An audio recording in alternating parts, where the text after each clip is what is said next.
I believe we met in April of this past year through our group that we volunteer with, Achilles International. Yeah. So Achilles International, the Boston chapter particularly, it's technically a running club. As a former longtime runner and guide at Achilles, I became a member needing support.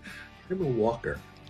So I'm kind of an outlier in the group. So when someone's willing to walk with me and sort of help me out when I'm walking, make sure I don't fall into the street or get hit by a car, it really impresses me. And Erik gave up his running part as a guide to walk with me when we first met. And I thought, wow, that's pretty cool. When you're walking, you get to talk a little bit more. Definitely, yeah. That's sort of how we started getting to know each other. Bob and I can jump from topics on leadership course design to Yes, the original Mr. Potato Head being just the arms and installed into an actual potato. So we've spanned many topics. We've shared a number of interests that we're beginning to discover more of. Cooking, I think, was our first.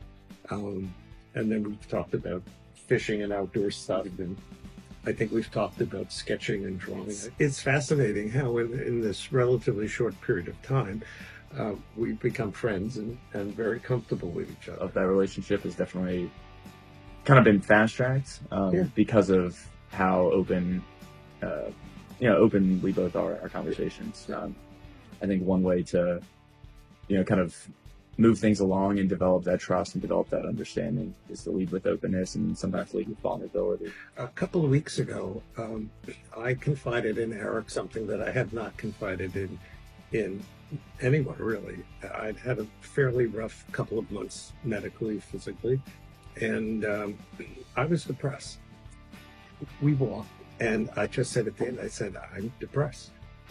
And I thought I was concerned because I didn't know if he wanted to hear that or if he would be responsive to that, because we're walking, we're not in group therapy, right? So, and his first response was to sort of bring me in and tell me to be in touch with him. And then the following Monday, that was Saturday, he texted me and asked me how I was. And sometimes you feel like you can't be vulnerable, particularly men, I think in general. You were right there. And I can't tell you how much that helped me and how that day just freed me up and allowed me to move forward. In having those relationships that are, I think, outside of your typical demographic or what your core friend group looks like, I think is really valuable. It's really comforting knowing that most experiences are shared, and those experiences aren't